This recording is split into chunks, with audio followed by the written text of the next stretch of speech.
अध्याय 231 महान battle royal 2 वांग लिटिंग। वो मूर्ख, वो थोड़ी देर और क्यों नहीं टिक सका? कहीं वो सच में ये तो नहीं सोचता कि उसका अस्थि शव दानव अजेय है? क्या उसे पता नहीं कि इस परीक्षा में चौथे वर्ष के छात्र भी हैं?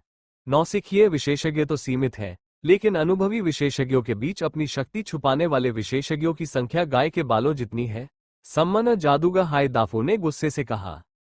जेन बिंशियाओ ने सिर हिलाया। हालांकि हमें नहीं पता कि मो फैन शैडो बीस्ट को त्याग कर क्या हासिल करना चाहता है, लेकिन शैडो बीस्ट को पाने की हमारी उम्मीदें बहुत प्रबल है। चूंकि वांग लिटिंग ने अन्य लोगों के साथ मिलकर एक समूह बनाया है, इसलिए हमें भी विनम्रता दिखाने की जरूरत नहीं है। क्या हमें अभी कदम उठाना चाहिए? हाय दाफू ने अपने विकल्पों पर विचार करते हुए पूछा। जल्दी मत करो। प्राथमिक जादूगरों के बीच लड़ाई में हम समनिंग एलिमेंट बहुत मजबूत स्थिति में है। हालांकि एक बार जब हम मध्यवर्ती स्तर पर पहुंच जाएंगे तो कुछ कहना मुश्किल होगा, जेन बिंशियाओ ने कहा। ओह, वांग लिटिंग और उनकी टीम को पहले मैदान में उतरने की जल्दबाजी का खामियाजा जरूर भुगतना पड़ेगा। हालांकि अस्थि शव दानव शक्तिशाली था, फिर भी वह इतने सारे मध्यवर्ती जादूगरों द्वारा उस पर दागे जा रहे मंत्रों का सामना करने में असमर्थ था। इसके अलावा कई लोग ऐसे भी थे जो इस पर हमला करने के लिए एकजुट हो गए थे। हो सकता है कि हर कोई सचमुच एक दूसरे की जान लेने की कोशिश न करे, लेकिन वांग लिटिंग जैसे लोग, जिनके पास एक शक्तिशाली सम्मानित प्राणी था, उनसे छुटकारा पाना जरूरी था। जब एक वरिष्ठ माध्यमिक छात्र ने अस्थि शव दानव को जकड़ लिया, तो अचानक आकाश से एक वज्रपात हुआ और उसने अस्थि शव दानव पर निर्दयता से प्रहार किया। मध्य स्तर पर थंडरबोल्ट सबसे भयावह ऊर्जा वाली क्षमता थी। बोन कॉप्स डेमन की चकमा देने की क्षमता समाप्त होने के बाद उसकी शारीरिक स्थिति बेहद कमजोर हो गई थी। प्रचंड थंडरबोल्ट ने सीधे बोन कॉप्स डेमन को चकनाचूर कर दिया। खून के टुकड़े और पंख आपस में मिलकर चारों ओर बिखर गए। वांग लिटिंग का चेहरा पीला पड़ गया, मानो बिजली उसके दिमाग पर गिर पड़ी हो। वांग लिटिंग के 4 साथियों में स्पष्ट रूप से पर्याप्त ताकत नहीं बची थी। लगातार हमलों का सामना करने के बाद उनमें अब अहंकार का कोई भाव नहीं बचा था, और उन्होंने पूरी तरह से अचंभित वांग लिटिंग को खींचकर उस जगह से बाहर निकाला। वो अपनी क्षमताओं को जरूरत से ज्यादा आंक रहा था। इतनी कम शक्ति के साथ वो हमसे, लाइटनिंग हेड स्क्वाड से, मुकाबला करने की हिम्मत कैसे कर रहा है? मुझे लगता है सब जानते हैं कि मैं, गुआंग यी, कैसा इंसान हूं। अगर तुम किसी वीरान जगह पर नहीं गिरना चाहते, तो बेहतर है कि तुम आज्ञाकारी होकर मुझे रास्ता दे दो। भविष्य में, अगर कभी बाहर की दुनिया में कोई तुम्हें परेशान करे, तो मैं तुम्हारे लिए न्याय की लड़ाई लड़ूंगा, क्योंकि हम सब सहपाठी हैं। गुआंग यी ने आगे बढ़कर अपने 4 साथियों के साथ मिलकर शैडो बीस्ट पर काबू पा लिया। उसने ही वो वज्रपात किया था जिसने अभी अभी अस्थि शव दानव को नष्ट किया था। गुआंग यी का वज्र सचमुच अत्याचारी था। एक पल के लिए भी किसी ने हिलने डुलने की हिम्मत नहीं की। कुछ लोग उसके शब्दों से प्रभावित हुए और जल्दी से उसके सामने झुक गए। गुआंग यी की प्रतिष्ठा भी कम नहीं थी। वह बिजली के महान तत्व के सबसे उत्कृष्ट छात्र थे और उस विद्यालय के सबसे प्रभावशाली व्यक्तियों में से एक थे। कहा जाता था कि उनमें मुख्य परिसर में प्रवेश करने की क्षमता पहले से ही थी। उन्होंने मध्यवर्ती स्तर में कदम न रखने का एकमात्र कारण ये था कि वे पुरस्कार प्राप्त करना चाहते थे। 3 चरणों वाले पैगोडा के महत्व को वे किसी और से कहीं अधिक स्पष्ट रूप से समझते थे। भीड़ में से किसी ने अपना गला दबाकर चिल्लाते हुए कहा, तुम लोग बड़े ही अकड़ू बन रहे हो। मैं तुमसे काफी समय से नाराज हूं। सब लोग चलो, इस जालिम को भगाते हैं जो मुख्य कैंपस से भागकर एजियो कैंपस में आ गया है। यह आवाज किसी पुरुष की लग रही थी। उसने संभवतः सबको धोखा देने के लिए ऐसा किया होगा। हिंसक लहर, निर्वासन। जैसे ही उसकी आवाज निकली, एक और जोरदार आवाज सुनाई दी। लोग अभी अंदाजा ही लगा रहे थे कि इतनी धृष्टता कौन कर रहा है। तभी उन्होंने देखा कि तालाब का पानी अचानक हवा में ऊपर उठ गया। पानी पर्दे की तरह बहता जा रहा था। यह वायलेंट वेव है, भागो। ये किस तरह का निर्दयी व्यक्ति है? गुआंग यी से निपटना किसी बड़े परिवार से निपटने जैसा है। भीड़ से गालियां निकलने लगीं, लेकिन चाहे वे कितनी भी जोर से गालियां दें, वे हिंसक लहर की उथल पुथल का मुकाबला नहीं कर सके। वायलेंट वेव ने जिस क्षेत्र को अपनी चपेट में लिया, वो फायरी फिस्ट से भी कहीं अधिक विशाल था। ऐसा लग रहा था मानो आसमान से एक शक्तिशाली नदी बरस उठी हो और सब पर छा गई हो, चाहे वे दुश्मन हो या नहीं। सभी लोग शैडो बीस्ट के लिए उस स्थान के मध्य में एकत्रित हो गए थे। ये हमलावरों के लिए अच्छा था, क्योंकि वहां मौजूद बड़ी संख्या में लोग भयंकर, पशु समान हिंसक लहर के साथ आने वाले भंवर में फंस जाएंगे।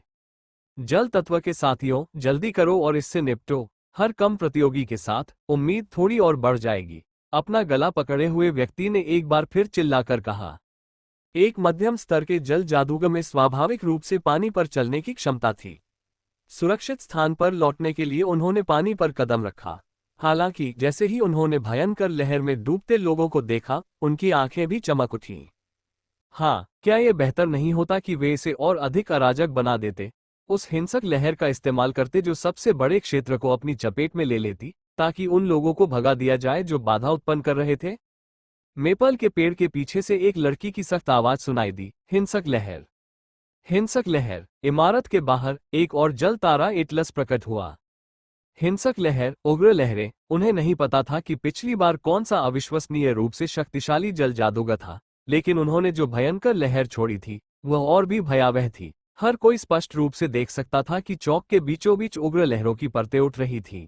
ये केवल बाढ़ का प्रकोप नहीं था, बल्कि यह तो मानो सभी लोगों को निगलकर उनकी हड्डियों को चूर चूर कर देने जैसा था।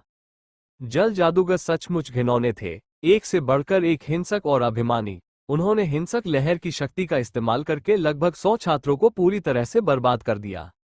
सौभाग्य से उनमें से कोई भी दूसरों को जानलेवा चोट नहीं पहुंचाना चाहता था, अन्यथा भयंकर लहरों की परतों के नीचे कई लोग डूब जाते। विद्यार्थियों में अभी भी कुछ नेक दिल लड़कियां थीं। उन्होंने भंवर में फंसे लोगों को बचाने के तरीके सोचने की पूरी कोशिश की। वो भयानक लहर सचमुच प्रचंड थी। भंवर में फंसे लोगों को बचाया नहीं जा सका। पूरा चौक एक झील में बदल गया था। ये किसी तूफानी दिन में तेज बहती नदी की तरह था, जिसने पेड़ों और सड़कों को डुबो दिया था। मो फैन स्पिरिट वुल्फ पर सवार होकर ऊंची जगह पर भाग गया। उसने उफनती बाढ़ को देखा और ऐसा करते समय वह बहुत सतर्क था। यदि जादूगर एक साथ मिलकर एक ही प्रकार की जादुई शक्ति का प्रयोग करें, तो उसकी विनाशकारी शक्ति बहुत भयानक हो सकती है। यहाँ तक कि 4 तत्वों के उस पार की युवा जादूगर को भी, जो अपनी शक्ति पर पूरा भरोसा रखता हो, इस तरह के संयुक्त प्रयास से पराजित किया जा सकता है। कई ऐसे जादूगर थे जिनके पास अविश्वसनीय विनाशकारी शक्ति थी, लेकिन उनकी रक्षात्मक क्षमताओं की बात करें तो उन्हें केवल औसत दर्जे का ही माना जा सकता था। हिंसक लहर की परतें दर परतें टूटकर गिरने के बाद बड़ी संख्या में लोगों को बहा ले गई। बहकर जाने वालों की संख्या लगभग 100 ही थी, लेकिन ऐसे हालात का सामना करने की हिम्मत खो चुके लोगों की संख्या कहीं अधिक थी। वे केवल आज्ञाकारी होकर दूर भागकर छिप सकते थे। मध्यवर्ती स्तर तक पहुंचना एक बात थी और स्टार एटलस बनाना दूसरी बात। जो लोग स्टार एटलस बनाने में माहिर नहीं थे, उनमें यहां मौजूद अन्य लोगों से मुकाबला करने की क्षमता नहीं थी। इसके अलावा अगर उन्होंने मध्यवर्ती जादू सीख भी लिया होता, तो भी अगर वे सतर्क नहीं रहते तो उनकी बुरी हालत हो जाती।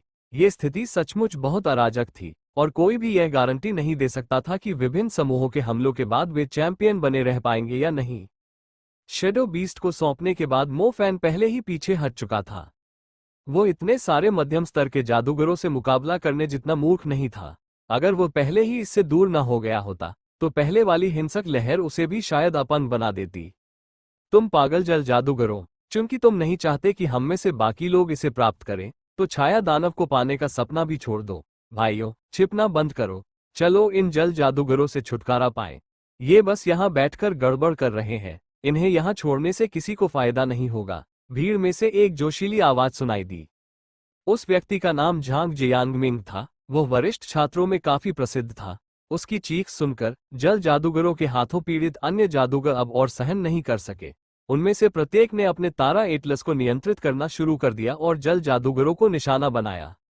ये सच था कि शैडो बीस्ट ही सबका असली लक्ष्य था, लेकिन इस तरह की अराजक स्थिति में अधिकांश लोग क्रोधित हो जाते और जादू टोना करने लगते। एक साधारण सी लड़ाई भी आसानी से नफरत की लड़ाई में बदल सकती थी। एलिमेंटल स्कूल्स शुरू से ही आपस में झगड़ते रहे थे। जब उन्हें नियंत्रित करने वाला कोई नहीं था, तो हर तरह की पुरानी या नई दुश्मनी को लड़ाई शुरू करने के बहाने के रूप में इस्तेमाल किया जाता। इस समय शैडो बीस्ट की परवाह कौन करता?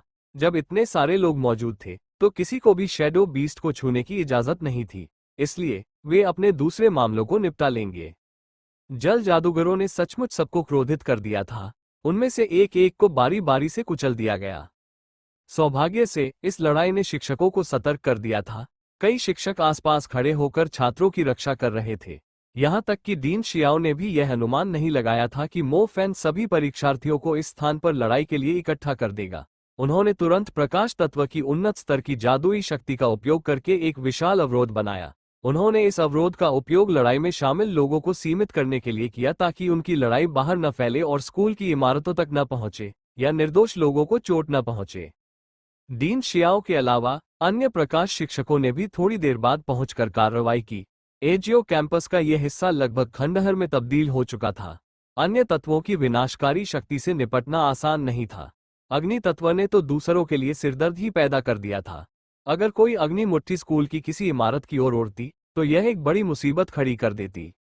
सौभाग्यवश यह विद्यालय का सबसे सुनसान इलाका था। विद्यालय को उम्मीद थी कि छात्र लोहे के पिंजरे वाले क्षेत्र में लड़ाई शुरू करेंगे, इसलिए उन्होंने इस जगह को लड़ाई के मैदान के रूप में चुना था। हालांकि उन्होंने यह अनुमान नहीं लगाया था कि सभी छात्र यही लड़ेंगे। डीन, इस रफ्तार से तो कोई न कोई जरूर मरेगा। झोंग जेनहुआ अब और यह सब नहीं देख सका। ग्रेट निक्स रेजिम फॉर्मेशन को खोलो, उनकी सभी शक्तियों को दबा दो, डीन शियाओ ने गंभीरता से कहा। सौभाग्य से बैटल रॉयल शुरू हुए अभी कुछ ही समय हुआ था और हर कोई बेकाबू नहीं हुआ था। हालांकि लड़ाई की बात आती है तो लोगों का नियंत्रण खोना बहुत आसान था। हताहतों की संख्या बढ़ती ही जाएगी। ऐसा हो ही नहीं सकता था कि स्कूल ने इसके लिए तैयारी न की हो। उन्होंने इस जगह को इसलिए चुना था क्योंकि यहाँ ग्रेट निक्स रेजिम फॉर्मेशन मौजूद था। निक्स शासन एक उन्नत छाया जादू था। ये छाया जादू पत्थरों का उपयोग करके एक तारा एटलस की रूपरेखा के साथ एक तारा पथ का संचालन करता था। फिर यह विशाल ऊर्जा को संरचना में स्थानांतरित करता था ताकि उन्नत जादू की शक्ति को कई गुना, यहाँ तक कि 10 गुना या उससे भी अधिक बढ़ाया जा सके। ग्रेट निक्स रेजिम फॉर्मेशन को ठीक उस क्षेत्र के चारों ओर स्थापित किया गया था जहां छात्र लड़ रहे थे। डीन शियाओ के आदेश देते ही चमकीला रात का आकाश अचानक किसी चीज से घिर गया। यह एक विशालकाय छायादार हाथ की तरह था जिसकी हथेली पूरे आकाश को ढके हुए थी। जब शासन का हाथ धीरे धीरे आकाश से नीचे गिरा तो वशीकरण पशु लौह पिंजरे के बीच में जमीन के नीचे दबी हुई एक छाया पत्थर की सरणी उभर आई। यदि आप इसे किसी ऊंची जगह से देखें तो आपको निश्चित रूप से यह एहसास होगा कि शैडो स्टोन एक स्टार एटलस की तरह व्यवस्थित प्रतीत होते हैं। सबसे पहले शैडो स्टार एटलस प्रकट हुआ, लेकिन जब सितारों के रूप में काम करने वाले शैडो स्टोन्स ने अपनी चमक आकाश में बिखेरी तो वहां एक और स्टार एटलस प्रकट हो गया। प्रत्येक तारा एक तारापथ से जुड़ा हुआ था। प्रत्येक तारापथ एक तारा एटलस में परिवर्तित हो गया। वहां सिर्फ एक ही तारामंडल नहीं था, जमीन पर तो कई तारामंडल थे और आकाश में आपस में गूंथे हुए फूलों की छायादार पत्तियों के बिंदु भी तारामंडल ही थे। तू और मोनुजियाओ अभी भी छत के ऊपर ही थी। संयोगवश वे दोनों ऊंची जगह से नीचे देख रही थीं। उन विशालकाय शैडो स्टार एटलस को देखकर वे सब दंग रह गए।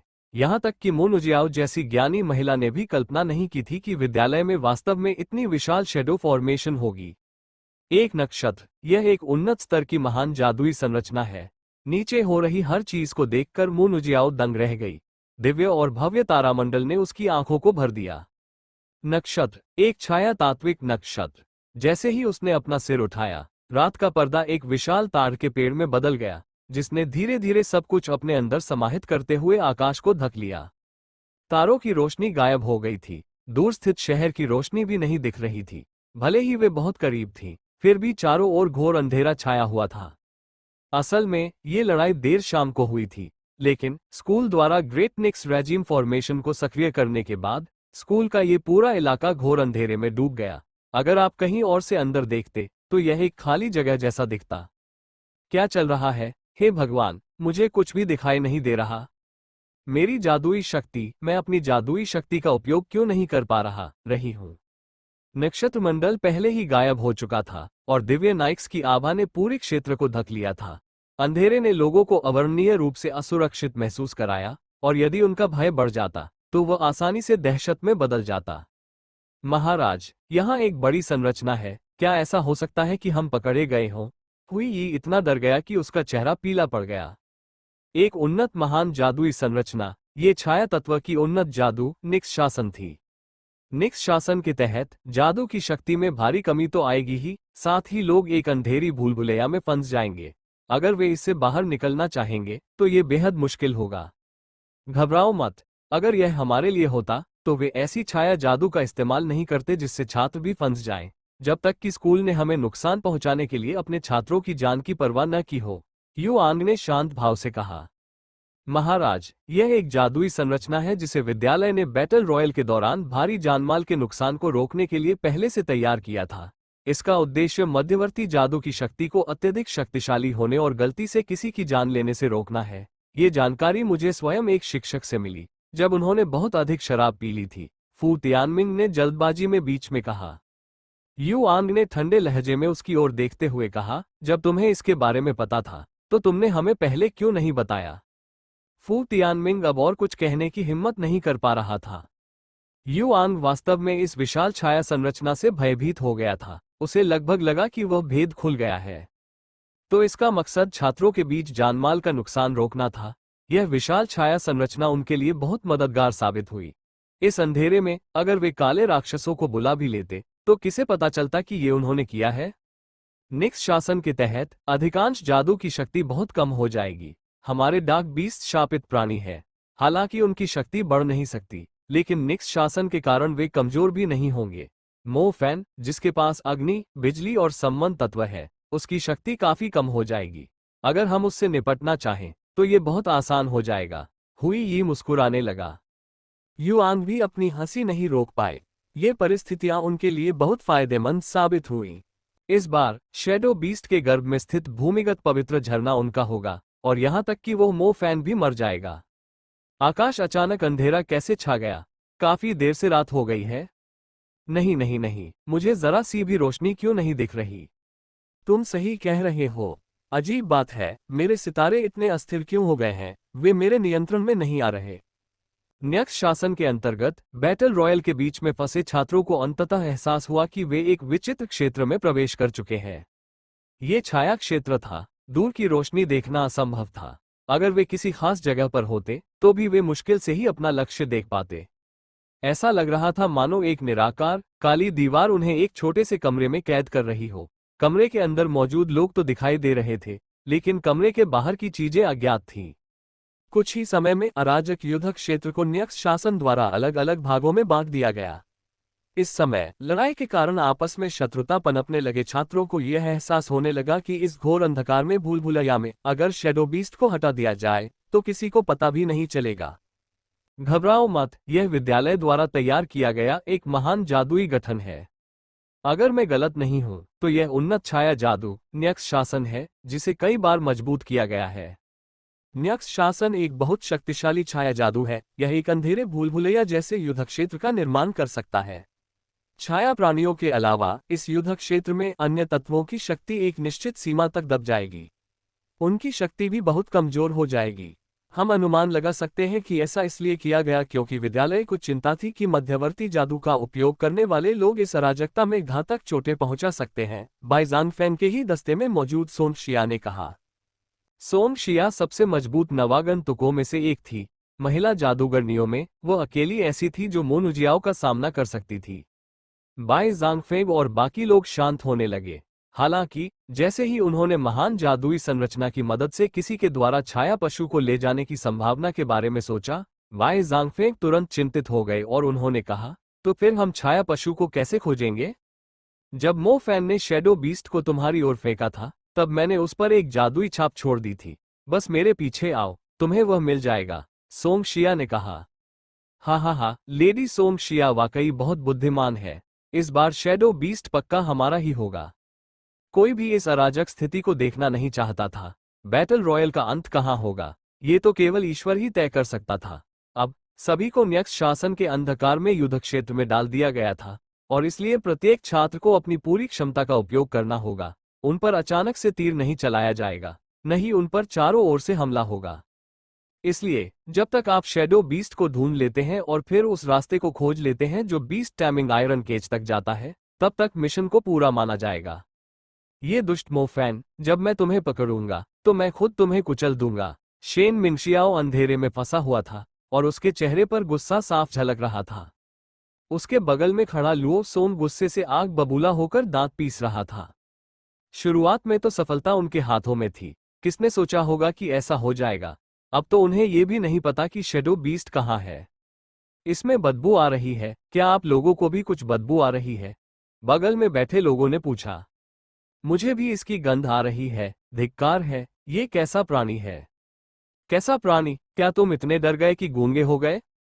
मैंने सचमुच उसे देखा था। वो बंदर का मुखौटा पहने हुए किसी चीज की तरह रेंगता हुआ लग रहा था। चारों ओर अंधेरा छाया हुआ था। मो फैन अपनी जगह पर स्थिर खड़ा था और एक कदम भी नहीं हिला। शेडो बीस्ट अब कहीं दिखाई नहीं दे रहा था। नेक्स शासन ने उस स्थान को कई भूलभुलैयानुमा युद्ध क्षेत्रों में विभाजित कर दिया था। वो इस बात को सोचे बिना नहीं रह सका कि इससे ब्लैक वेटिकन को इधर उधर घूमने में आसानी हो जाएगी। लेकिन मो फैन उन्हें सफल कैसे होने दे सकता है? इस महान न्यक्स शासन संरचना ने उन्हें एक अतिरिक्त सुरक्षात्मक परत प्रदान की। हालांकि यह एक विशाल छाया कारागार भी था। आज रात वे इस जगह से जिंदा निकलने की उम्मीद छोड़ सकते हैं। कई लोगों के लिए नाइक्स शासन घने कोहरे की एक परत जैसा था। यह एक ऐसा क्षेत्र था जो उन्हें दबाता था और उनकी युद्ध क्षमता पर इसका गहरा असर पड़ता था। हालांकि छाया तत्व से युक्त होने के कारण नाइक्स शासन ने मो फैन को दबाया नहीं, बल्कि उसे असीमित स्वतंत्रता प्रदान की।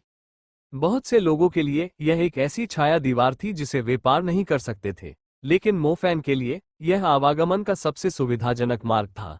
छाया से बचने की तकनीक का उपयोग करके मो फैन न्यक्स शासन की भूलभुलैया में जितना चाहे उतना घूम सकता था। मो फैन को ये बात स्पष्ट थी कि ब्लैक वेटिकन के लोगों का उद्देश्य शैडो बीस्ट को ही निशाना बनाना था, इसलिए उसकी सर्वोच्च प्राथमिकता शैडो बीस्ट को ढूंढना थी। सौभाग्य से शैडो बीस्ट को मो फैन द्वारा चिन्हित किया जा चुका था। मो फैन स्वाभाविक रूप से उस नन्ही लोच मछली की थैली को, जिसमें भूमिगत पवित्र झरने का रस समाहित था, छाया दानव के पेट में नहीं फेंकता। उसने बस इतना किया कि नन्ही लोच मछली की थैली से भूमिगत पवित्र झरने की रस की एक छोटी बूंद निकली। किसी भी हालत में जब तक इसमें भूमिगत पवित्र झरने का आभा मंडल मौजूद था, ब्लैक वेटिकन निश्चित रूप से अपनी चाल चलेगा। उन्हें लुभाने का काम पूरा हो चुका था और जाल पूरे इलाके में बिछा दिया गया था। स्कूल ने इतना बड़ा अंधेरा पिंजरा बना दिया था कि वे पूरी तरह से उसमें फंस जाएंगे। उनका मानना है कि वे अश्वेत वेटिकन, जो ये सोचते थे कि वे सुरक्षात्मक छत्र के नीचे हैं, अपनी खाल उतार देंगे और अपने असली रूप को उजागर कर देंगे। एक बार उनका भेद खुल गया तो मो फैन उन्हें मौके पर ही मार डालेगा। लिटिल लोच पेंडेंट, अब इसे पहन लो। शैडो बीस्ट को ढूंढने में मेरी मदद करो। मो फैन ने अपनी छाती पर लटके लिटिल लोच पेंडेंट की ओर इशारा करते हुए कहा। लिटिल लोच पेंडेंट वास्तव में बहुत बुद्धिमान था। यह अपने मालिक के इरादों को समझने में सक्षम था। लिटिल लोच पेंडेंट के भीतर की छोटी सी किरण धीरे धीरे और अधिक चमकने लगी। ऐसा लग रहा था मानो वह रात के काले गुंबद के नीचे के अंधेरे को धीरे धीरे दूर धकेल रही हो। तारों की रोशनी बहुत कमजोर थी, लेकिन मो फैन के चलने के बाद वह तेज होने लगी। अगर मो फैन गलत दिशा में चलने लगता तो रोशनी और भी कमजोर हो जाती। मैं शैडो बीस्ट के जितना करीब जाता हूं, वो उतना ही चमकदार हो जाता है। मैं उससे जितना दूर जाता हूं, वो उतना ही कमजोर हो जाता है। मो फैन तुरंत इसका अर्थ समझ गया और उसने रहस्यमय लिटिल लोच पेंडेंट को चूमने से खुद को रोक नहीं पाया। बेशक मो फैन जानता था कि छोटा लोच पेंडेंट ऐसा इसलिए कर रहा था क्योंकि वो कीमती भूमिगत पवित्र झरने की एक बूंद भी बर्बाद नहीं करना चाहता था, इसलिए उसे यह इतना रहस्यमय नहीं लगा। लिटिल लोच पेंडेंट के मार्गदर्शन का अनुसरण करते हुए मो फैन ने शैडो बीस्ट की तलाश शुरू कर दी। मो फैन आसानी से भूलभुलैया की दीवारों को पार कर सका। इस तरह आगे बढ़ते हुए उसके लिए शैडो बीस्ट को ढूंढना बहुत आसान हो गया। अजीब बात है, दिशा बार बार क्यों बदल रही है? मो फैन ने टिमटिमाते हुए छोटे से लोच पेंडेंट को देखा और उसके मन में संदेह पैदा होने लगा। मो फैन आगे बढ़ता रहा और अचानक शैडो बीस्ट की दिशा एक बार फिर बदल गई। मो फैन अपनी जगह पर डटा रहा, बिना हिले डुले उसी दिशा में देखता रहा। इस क्षण लिटिल लोच पेंडेंट वास्तव में अपने आप ही और अधिक चमकने लगा। वह हिला तक नहीं, तो फिर रोशनी इतनी तेज क्यों हो गई? वूश! अचानक मो फैन के सामने से एक धूसर परछाई तेजी से गुजरी। वह एक तेंदुए के आकार का प्राणी था, जिसकी केवल आकृति ही दिखाई दे रही थी। हालांकि उसकी पूंछ से एक ऐसी रोशनी निकल रही थी जो अंधेरे में बेहद तेज लग रही थी। अरे यार, क्या इस पर कोई प्रतिबंध नहीं था?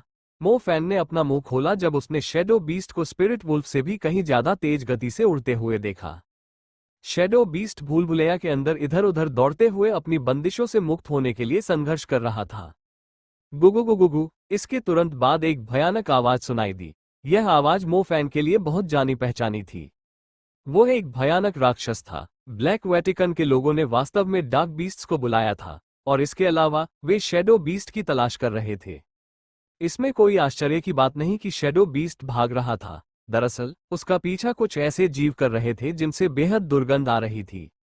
लगता है अगर मैं शैडो बीस्ट का पीछा करूं तो मैं उन सबको एक ही झटके में पकड़ लूंगा। मो फैन भूल भुलैया की दीवार के अंदर छिप गया और ठंडी मुस्कान के साथ बोला, ये गलत नहीं हो सकता, ये यहीं पर है। लुओ सोम का चेहरा उतर गया, उसकी निगाहें सामने के अंधेरे पर टिक गईं। बाय जांगफेंग और विभिन्न कुलीन परिवारों के अन्य 3 शिष्य भी अपनी जादुई क्रियाओं की तैयारी करते समय गंभीर हो गए। इससे बदबू आती है। हाँ, आखिर कौन इतना डर गया था कि उसने पेशाब कर दिया, वरना इतनी बदबू कैसे आ सकती थी? ज्वांग लिफेंग ने कहा। बकवास बंद करो, शैडो बीस्ट की हरकतें बहुत तेज हैं। जूंग लिफेंग, अपनी प्लांट मैजिक तैयार करो, तुम्हें शैडो बीस्ट को रोकना ही होगा। सोंग जिया को उस अजीब सी बदबू का एहसास तो हुआ, लेकिन उसकी चिंता शैडो बीस्ट को लेकर ज्यादा थी। जूंग लिफेंग ने सिर हिलाया, उसकी हथेलियों में एक गहरे हरे रंग की लता हिल रही थी। हरा तारापथ तेजी से गुजर गया, पादप मंत्र तैयार था। वे बस छाया दानव के प्रकट होने का इंतजार कर रहे थे। अंततः एक धूसर आकृति दिखाई दी। दौड़ते समय वह हवा की तरह तेज थी। यदि उसकी लगातार चमकती पूंछ न होती तो वे उसे देख न पाते। इसी क्षण बाई जांगफेंग ने भी अपने हाथ में मौजूद जादू को तैयार किया। उसकी निगाहें उस छाया दानव पर टिकी थीं जो उसकी ओर बढ़ रहा था। उन पर भी दुर्गंध की एक लहर छा गई। पहले तो इन लोगों के चेहरे पर गंभीरता थी, लेकिन जैसे ही उन्हें दुर्गंध की एक हल्की सी भी आहट महसूस हुई, वे लगभग बेहोश हो गए। दुर्गंध से डरने वाले बाई जांगफेंग को तुरंत उल्टी आने लगी। अचानक जूंग लिफेंग चिल्ला उठा, हे भगवान, ये कौन से जीव हैं? जूंग लिफेंग सबसे आगे था और आखिरकार उसे समझ आया कि वह भयानक दुर्गंध कहां से आ रही थी। ये दुर्गंध ठीक उसके सामने मौजूद भयानक बंदर जैसे चेहरों और विकृत काले मानवाकार शरीरों वाले विशाल समूह से आ रही थी। ये जीव एक समूह बनाकर चल रहे थे, जिनमें से कुछ तो छायादार भूल भुलैया की दीवार पर रेंग रहे थे, कुछ जमीन पर तेजी से दौड़ रहे थे और कुछ उल्टे भी रेंग सकते थे। इनकी संख्या बहुत अधिक थी और इन्हें देखकर हम चारों के रोंगटे खड़े हो गए। जूंग लिफेंग ने कसम खाकर कहा कि उसने अपने पूरे जीवन में कभी ऐसे बदसूरत और घिनौने जीव नहीं देखे थे। जल्दी करो और मेरे रास्ते से हट जाओ।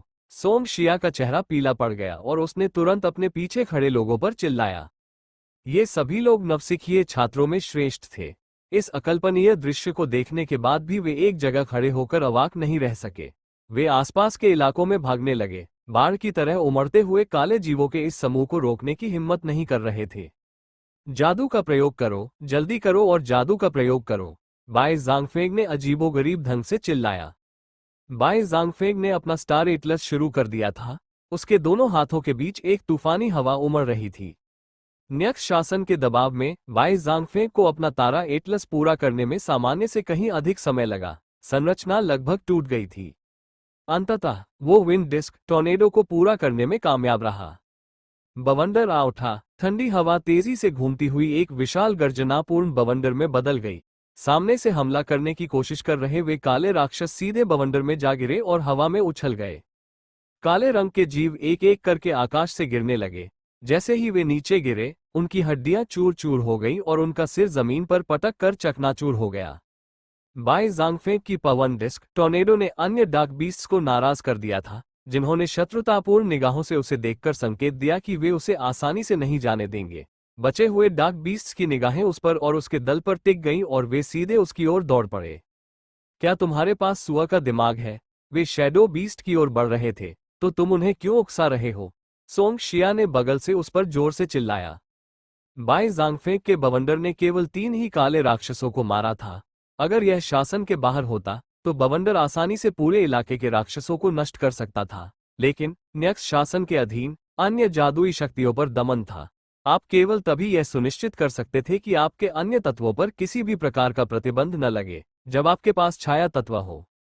बाय जांगफेंग ने छाया भूल भुलैया से बाहर निकलते हुए काले राक्षसों की बढ़ती संख्या को देखा और इतना भयभीत हो गया कि उसके पेट में गुदगुदी होने लगी। उसने कभी सोचा भी नहीं था कि ये जीव इतने अधिक होंगे। इस समय उन अंधकार में राक्षसों की आंखें असंख्य तारों की तरह उस पर टिकी हुई थीं। भागो, जल्दी भागो, उसके दस्ते के एक सदस्य ने चिल्लाकर कहा। जूंग लिफेंग, जल्दी करो, अपनी मध्यवर्ती पादप जादू का प्रयोग करो, जिया सोंग ने आदेश दिया। जूंग लिफेंग ने क्रम के बारे में सोचने की हिम्मत नहीं की। उसने प्राथमिक पादप जादू को त्याग दिया और तुरंत अपना पादप तारा एटलस बनाना शुरू कर दिया। कुन का जंगल, जेल। जूंग लिफेंग एक माहिर प्रतीत होता था, क्योंकि वह खतरे में होने के बावजूद कुशलतापूर्वक अपनी जादुई शक्तियों का उपयोग करने में सक्षम था। हालांकि उसका कुन वन, जो मूल रूप से अंधेरी भूलभुलैया के भीतर के मार्ग को पूरी तरह से घेरने में सक्षम था, न्यक्स शासन द्वारा कमजोर कर दिया गया था। ये केवल मार्ग के 1/3 हिस्से को ही सील कर सका, जिससे एक स्पष्ट अंतराल बन गया जिसके कारण जीव दौड़कर निकल सके। घबराओ मत, अपनी संरचना बनाए रखो। हालांकि ये जीव काफी संख्या में है, लेकिन वे इतने शक्तिशाली नहीं है। धत तेरे की, अगर नाइक्स शासन मेरी शक्ति को दबा नहीं रहा होता तो मैं निश्चित रूप से उन सबको मिट्टी में मिला देता। सोंग शिया की आंखों में आग सी जल रही थी। वो अपनी टीम के सबसे आगे खड़ी थी और अविश्वसनीय रूप से शांत दिख रही थी। वो कुन के जंगल की खाई से रेंगते हुए आने वाले काले राक्षसों के समूह का इंतजार कर रही थी। जैसे ही वे एक निश्चित दूरी पर पहुंचे, सोंग शिया जोर से चिल्लाई और उसके पैरों के नीचे से भयंकर लपटें निकली। ये लपटें उसके पूरे शरीर को घेर लिया और उसे जलती हुई मशाल में बदल दिया। Fiery fist, ground break. मंत्र का जाप समाप्त करते ही सोंग शिया की कलाई पर अग्नि मुट्ठी एक वृत्त में प्रकट हुई और संघनित हो गई। उसकी आंखों में चमक आ गई और उसकी जलती हुई मुट्ठी ने उसके पैरों के नीचे जमीन पर जोर से प्रहार किया। प्रचंड ऊर्जा पल भर में जमीन में समा गई। वे देख सकते थे कि जलती हुई दरारें तेजी से जमीन से होते हुए अंधेरे राक्षसों की ओर फैल रही थीं। बूम! जमीन की सतह चकनाचूर हो गई। अविश्वसनीय रूप से घनी लपटें उठी और एक कमल अग्नि विप में तब्दील हो गई, जो विस्फोट के साथ ही मृत्यु की आभा से भर गई। लोट्स फायर ब्रेक का दायरा बहुत विशाल था, जिससे पूरे रास्ते में आग के खंभे फूट रहे थे। जैसे ही उन काले राक्षसों ने जमीन को चीरते हुए उस क्षेत्र में धावा बोला, वे सब हवा में उड़ गए। इतना ही नहीं, जमीन पर गिरने से पहले ही वे सब जलकर काली राख हो गए। जूंग लिफेंग और अन्य 2 सदस्य अपने सामने घातक कमल की ज्वालाओं को देखकर आश्चर्यचकित रह गए। उनके जबड़े आश्चर्य से नीचे गिर गए और वे उन्हें बंद नहीं कर पा रहे थे। ये पहली बार था जब उन्होंने सोंग शिया को अपनी पूरी शक्ति का प्रयोग करते देखा। फायरी फिस्ट की दूसरी शक्ति अत्यंत आश्चर्यजनक थी। विंड डिस्क, टॉर्नेडो से केवल 3 जीव ही मारे जा सकते थे, लेकिन फायरी फिस्ट, ग्राउंड ब्रेक ने 3 से कहीं अधिक जीवों को राख में बदल दिया, और जो अभी भी जल रहे थे उनका तो जिक्र ही नहीं। निक्स शासन ने हमारी शक्ति को बहुत ज्यादा दबा दिया है। हमें बिखरना होगा। अभी भी बहुत सारे ये जीव बचे हैं। हम उन सभी को नहीं मार सकते, जिया सोंग ने अपने दस्ते के सदस्यों से गंभीर स्वर में कहा। बाकी सभी ने स्वाभाविक रूप से इस बड़ी बहन की बात मान ली। उन्होंने आग के फिस्ट और ग्राउंड ब्रेक के जलने का फायदा उठाते हुए तुरंत भाग निकले। जैसे ही बाई जांगफेंग और जिया सोंग मुड़े, अंधेरी भूलभुलैया की दीवार पर एक मानव परछाई उभर आए। उसने वहां से जा रहे 5 लोगों को देखा और फिर अपनी निगाहें घुमाई। उसकी नजर सीधे कुन और फेरी फिस्ट के जंगल में फंसे हुए डार्क बीस्ट्स के विशाल समूह पर टिक गई। मैं तुम्हें एक और चाल उपहार में दूंगा। उसकी निगाहें चमक उठी। ऐसा लगा मानो आग भड़क उठी हो। उसके पैरों के नीचे से गुलाबी रंग की खून जैसी लाल लपटें तेजी से निकलने लगी। न्यक्स शासन में उसकी लपटों पर कोई असर नहीं पड़ा था और वे एक नाजुक स्थिति में पहुंच चुकी थीं। जैसे ही ऊर्जा अपने चरम पर पहुंची, ऐसा लगा मानो कोई क्रोधित देवता अपनी मुट्ठी से विस्फोट करने वाला हो। रोज फ्लेम्स, उग्र मुट्ठी अभूतपूर्व, मर जाओ तुम सब। ये ज्वालाएं प्रतिशोध की ज्वालाएं थीं। इनकी शक्ति उस लड़की द्वारा किए गए ग्राउंड ब्रेक से कई गुना अधिक थी। गुलाब से परिपूर्ण ग्राउंड ब्रेक की ज्वालाओं से चूर चूर होकर बड़ी संख्या में डार्क बीस्ट्स पल भर में राख हो गए। अंधेरी भूलभुलैया में दर्दनाक चीखें गूंजने लगीं। क्या तुम लोगों ने कुछ सुना? जिया सोंग अचानक रुक गई और पीछे मुड़ गई। क्या सुनना है? इन सब बातों की परवाह कौन करता है? वाई जांगफेंग ने जवाब दिया। उसका चेहरा अभी भी पीला था। ऐसा लगता है कि वे हमारा पीछा नहीं कर रहे हैं। चलो वापस जाकर एक बार फिर देखते हैं, जिया सोंग ने कहा। बड़ी चाची, क्या आप मरना चाहती हैं? शिया सोंग इन काय पुरुषों को समझ नहीं पाए, इसलिए वो बिना कुछ कहे वापस चली गई। दरअसल उसे पहले से भी कहीं अधिक तीव्र और भयंकर ज्वाला की गंध आई और उसने पहले से भी अधिक तीव्र जादुई उतार चढ़ाव महसूस किया। वो धीरे धीरे कदम बढ़ाते हुए, काली दीवारों का अनुसरण करते हुए अपने मूल स्थान पर लौट आई, जब तक कि उसे यह एहसास नहीं हुआ कि उसके सामने काले शवों का एक बड़ा ढेर पड़ा हुआ है। इन शवों का ढेर लगा हुआ था। ये बताना मुश्किल था कि कितने लोग मरे थे। उन लोगों की संख्या का तो जिक्र ही नहीं किया जा सकता था जो राख में बदल चुके थे। एक तरफ तो जिया सोंग बेहद असमंजस में थी, आखिर इतने भयंकर रूप वाले ये जादुई जीव ग्रेट निक्स रेजिम फॉर्मेशन में कैसे प्रकट हुए। दूसरी तरफ उसे ये भी समझ नहीं आ रहा था कि इन जादुई जीवों के इतने बड़े समूह को किसने मारा था। उसके भागने और अब के बीच का समय बहुत कम बीता था। इस तरह की ज्वाला, जिया सोंग ने जमीन पर बची हुई खून के रंग की ज्वालाओं को देखा और उसके चेहरे पर हैरानी के भाव झलक रहे थे। एक प्रसिद्ध परिवार से ताल्लुक रखने वाले अग्नि जादूगर के शिष्य के रूप में जिया सोंग इस तरह की ज्वाला को कैसे नहीं पहचान सकता था। यह कोई साधारण ज्वाला नहीं थी, ये आध्यात्मिक स्तर की ज्वालाएं थीं। यहाँ जरूर कोई दूसरा अग्नि जादूगर रहा होगा, एक शक्तिशाली अग्नि जादूगर जिसके पास आत्मा स्तर की अग्नि शक्ति थी। हालांकि अगर आप पर्ल इंस्टीट्यूट के पूरे एजियो कैंपस का सर्वेक्षण करें तो व्यवहारिक रूप से कोई भी ऐसा व्यक्ति नहीं मिलेगा जिसके पास स्पिरिट ग्रेड सीड हो। आखिर ये ज्वालाएं किसने बनाई? ये ज्वालाएं वास्तव में इतनी शक्तिशाली थीं कि इन्होंने इतने कम समय में ही जादुई जीवों के एक बड़े समूह को मार डाला। क्या वे मर गए? क्या ये जादुई जीव सचमुच मर गए? क्या ऐसा हो सकता है कि हमारे जाने के बाद उनमें से हर कोई जिया सोंग की ग्राउंड ब्रेक की ज्वालाओं में फंस गया हो? जूंग लिफेंग ने हैरानी से पूछा। ऐसा कैसे हो सकता है? भले ही तुम इतने मूर्ख हो, ये जादुई जीव इतने मूर्ख तो बिल्कुल नहीं है। कोई बात नहीं, यहाँ कुछ ऐसी चीजें थीं जो हमारे स्कूल से संबंधित नहीं थीं। हमें सावधान रहना होगा और अगर हम किसी और से मिलते हैं तो हमें उन्हें भी बताना होगा, जिया सोंग ने दृढ़ता से कहा। बहुत बुरा हुआ, अब हमें पता ही नहीं चलेगा कि शैडो बीस्ट कहाँ गया। बाय ज़ांगफे का चेहरा गुस्से से लाल हो गया। चिंता मत करो, हम अभी भी उसका पीछा कर सकते हैं। धुंधली अंधेरी भूलभुलैया में भूरे रंग के कपड़े पहने एक आदमी दीवारों के सहारे आगे बढ़ रहा था। छाया दानव एक तरफ आराम कर रहा था। इस बार हुई ये इस प्राणी को भागने नहीं देगी। हुई ये अपनी गतिविधियों में बहुत सतर्क था। उसने सबसे पहले डार्क बीस्ट्स को चुपचाप शैडो बीस्ट के भागने के सभी संभावित रास्तों को अवरुद्ध करने का आदेश दिया। हुई यी ने हाथ हिलाकर डार्क बीस्ट्स को शैडो बीस्ट को धीरे धीरे घेरने का आदेश दिया।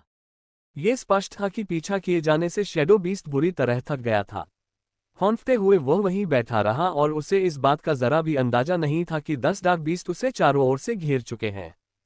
अचानक दीवार के दूसरी तरफ से एक आदमी की आवाज सुनाई दी।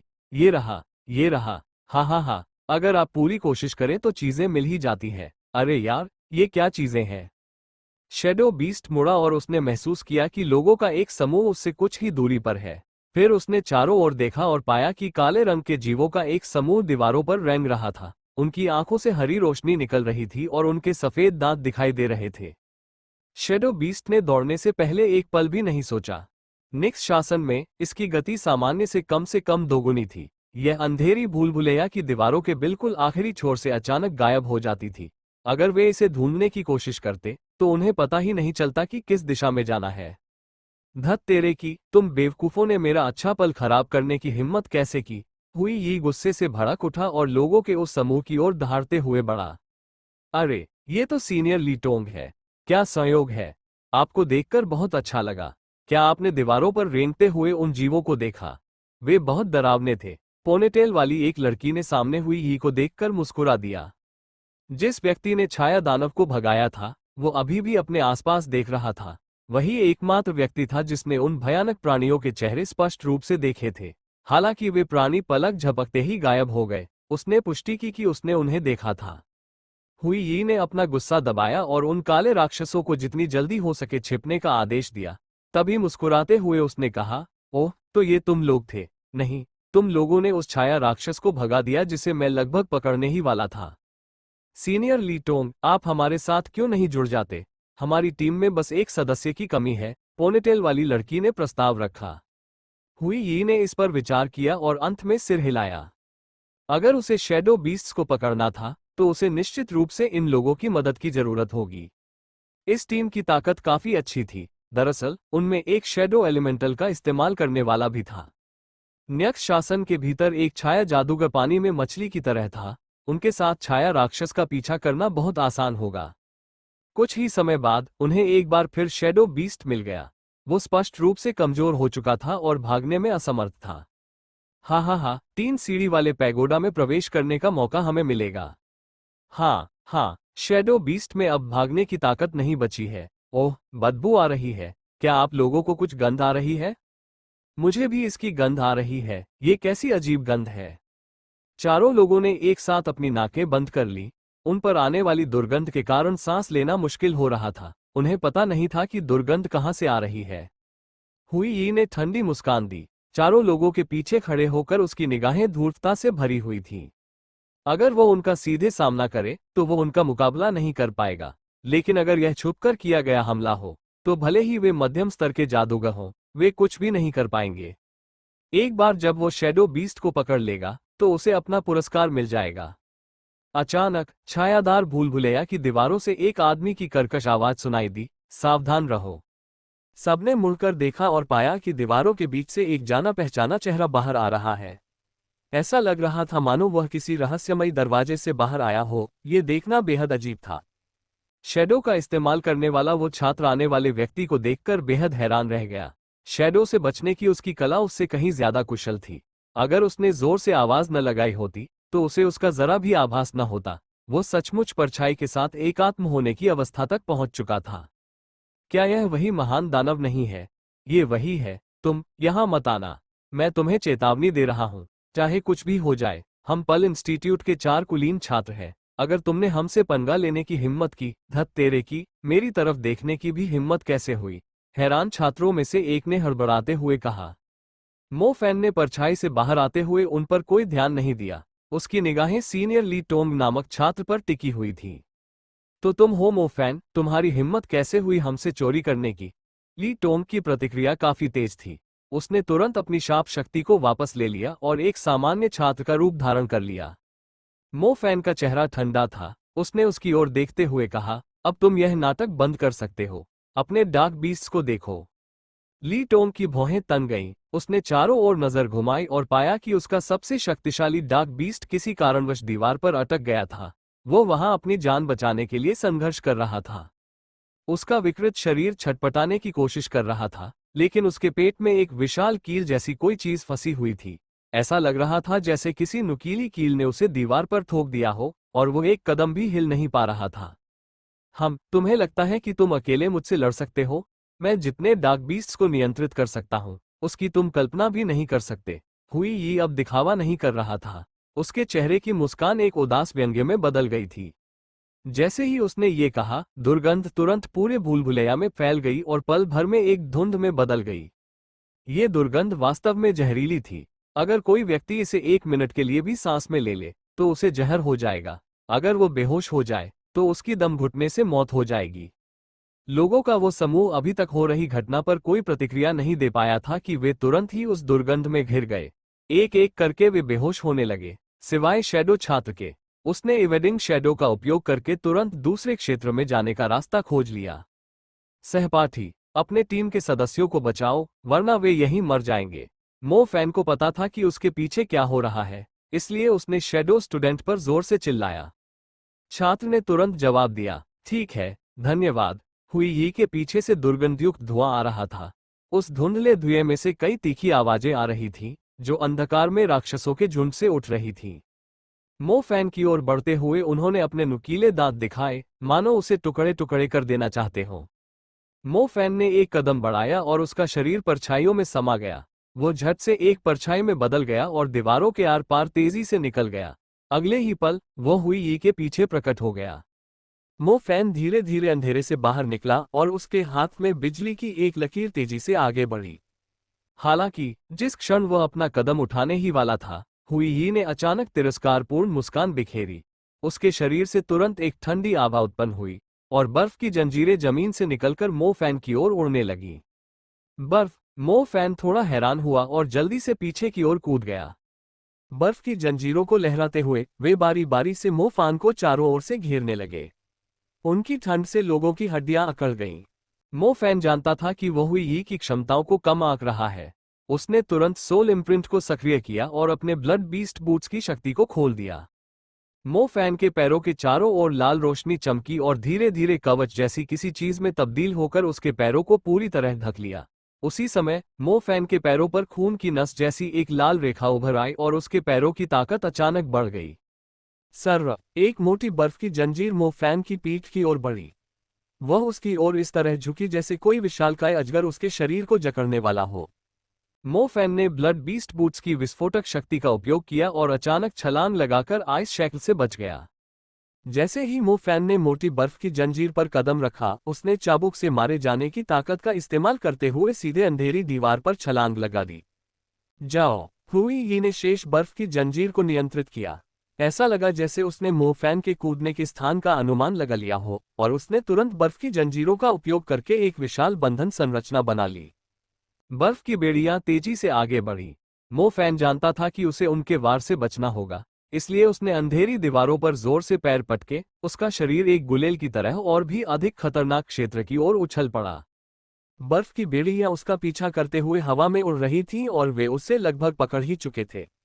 एक बार बर्फ की बेड़ियों में जकड़ जाने के बाद उनसे बच निकलना बहुत मुश्किल हो जाता था।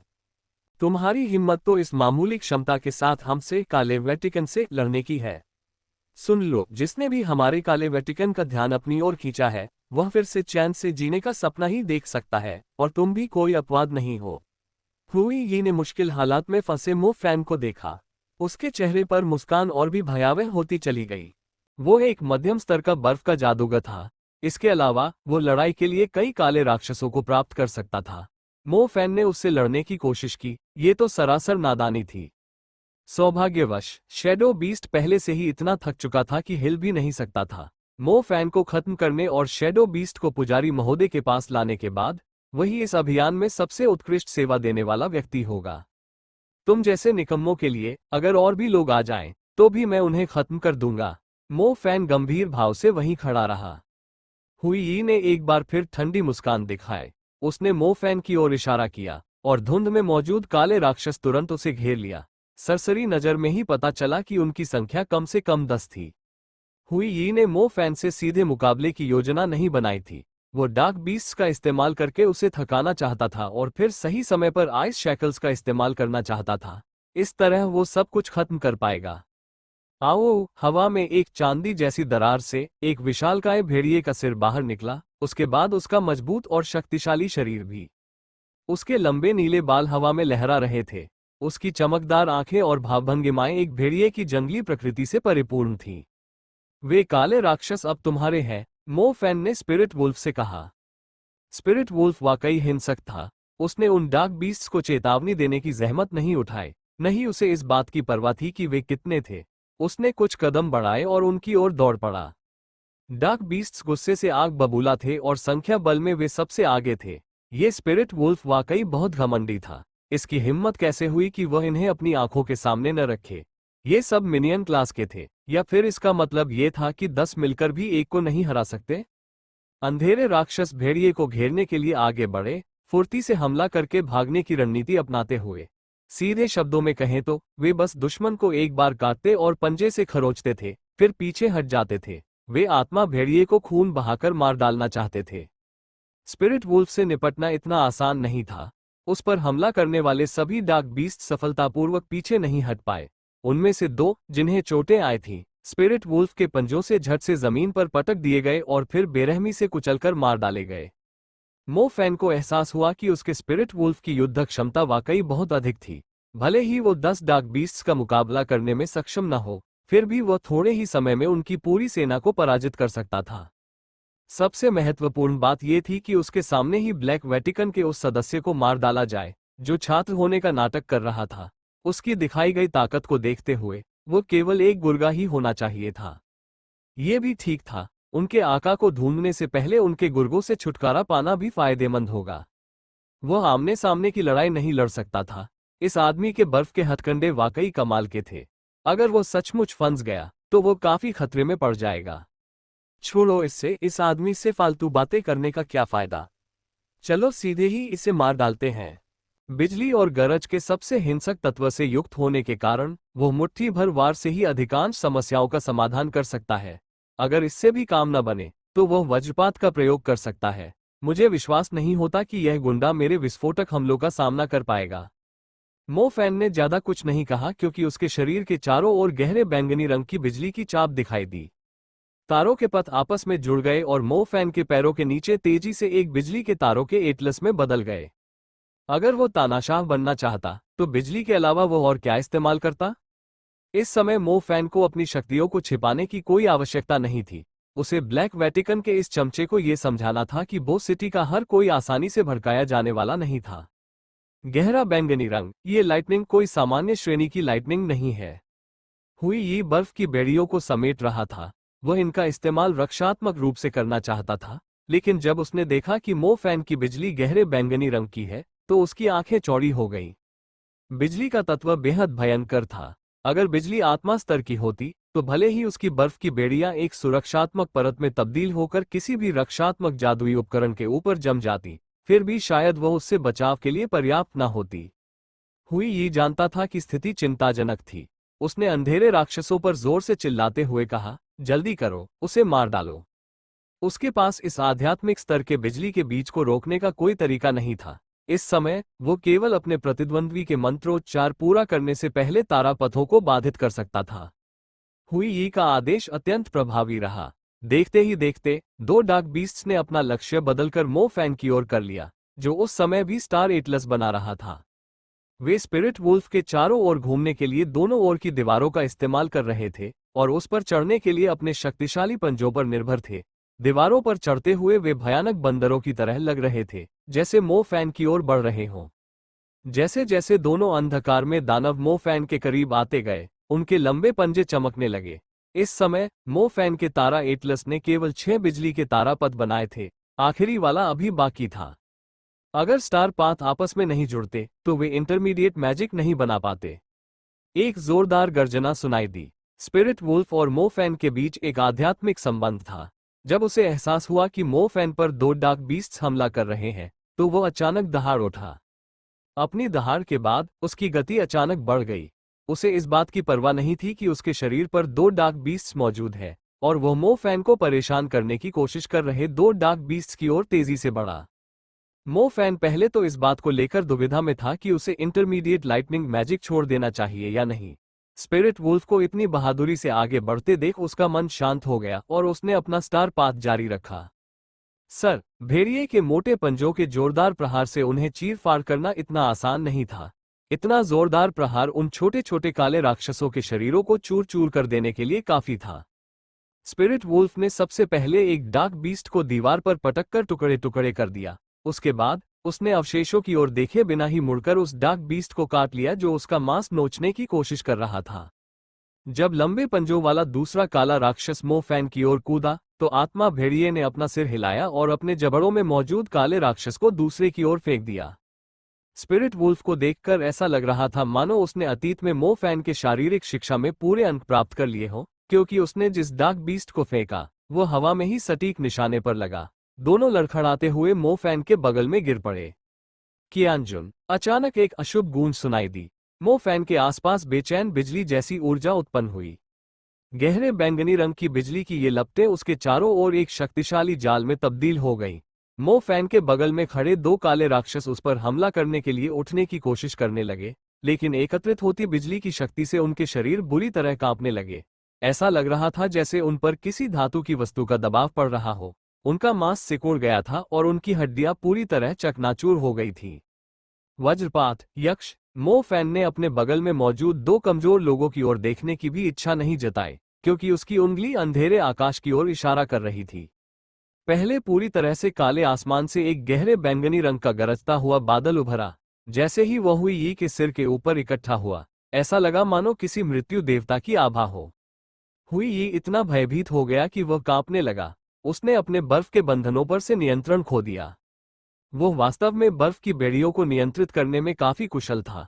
मो फैन जानता था कि अधिकांश बर्फ के जादूगर बर्फ की बेड़ियों का उपयोग एक प्रकार के प्रतिबंधात्मक मंत्र के रूप में करते हैं। ये हुई यी वास्तव में बर्फ की बेड़ियों को नियंत्रित करना और उनसे एक मोटी सुरक्षात्मक परत बनाना जानता था। लेकिन जैसे ही गहरे बैंगनी रंग का वज्र आकाश से नीचे उतरा, बर्फ की कठोर जंजीरें तुरंत सफेद फुहार में बदल गईं। सब कुछ चकनाचूर हो गया था। अंततः बर्फ की बेड़ियां एक उचित सुरक्षात्मक मंत्र नहीं थी, तो वे आत्मा स्तर की बिजली की बमबारी से बचाव कैसे कर सकती थी? क्रॉस के आकार की गहरे बैंगनी रंग की बिजली गरजती हुई नीचे गिरी। हुई यी ने अपनी जान जोखिम में डालकर अपनी जान बचाने की उम्मीद में जादुई ढाल का आह्वान किया। हालांकि वज्रपात, यक्ष उसकी कल्पना से परे था। बिजली कड़की और बर्फ की बेड़ियों को नष्ट कर दिया, और यहां तक कि हुई यी की लाखों की जादुई ढाल को भी नष्ट कर दिया। सुरक्षा की दोहरी परतों के नीचे छिपा हुआ हुई यी किसी तरह अपनी जान बचाकर भाग निकला। हालांकि कियानजुन की बिजली में हवा को कंपा देने की जबरदस्त क्षमता थी, और उसकी हड्डियां चकनाचूर हो गईं। वो एक गुड़िया की तरह जमीन पर गिर पड़ा, क्योंकि उसकी हड्डियां अब उसका भार नहीं सह पा रही थीं। उसकी आंखें चौड़ी हो गईं और वह घूर रहा था। वो समझ नहीं पा रहा था कि उसके लक्ष्य में इतनी शक्ति कैसे समा सकती है। हुई यी ने बड़ी मुश्किल से अपनी छाती को छुआ। जैसे ही वह घातक जहर तक पहुंचने वाला था, मो फैन ने परछाई से बचने की शक्ति का इस्तेमाल करके उसके सामने प्रकट हो गया। आग भड़की, हड्डियां जल उठी। मो फान की हथेली में एक ज्वाला प्रज्वलित हुई। ये जीवित लावा की तरह थी, जो मो फान की उंगलियों के बीच से नीचे गिर रही थी और हर बूंद हुई यी के शरीर पर गिर रही थी। हुई यी जहर खाकर आत्महत्या करना चाहता था। हालांकि मो फैन ने उसकी कलाई पर लात मारकर उसे छुड़ा लिया, इसलिए उसे अपनी जान बचाने का मौका ही नहीं मिला। तुम, हुई यी ने गुस्से से उसे घूरकर देखा। मो फैन ने उसे कोई जवाब नहीं दिया। वो बस जलती हुई हड्डियों की लपटों द्वारा हुई यी के पूरे शरीर को धीरे धीरे जलाने का इंतजार करता रहा। वो उस चेहरे के दर्द और भयावहता से भर जाने का इंतजार करता रहा। क्या आपको लगता है कि मैं अब भी आपके ब्लैक वेटिकन के आचरण के तरीके से अनजान हूं?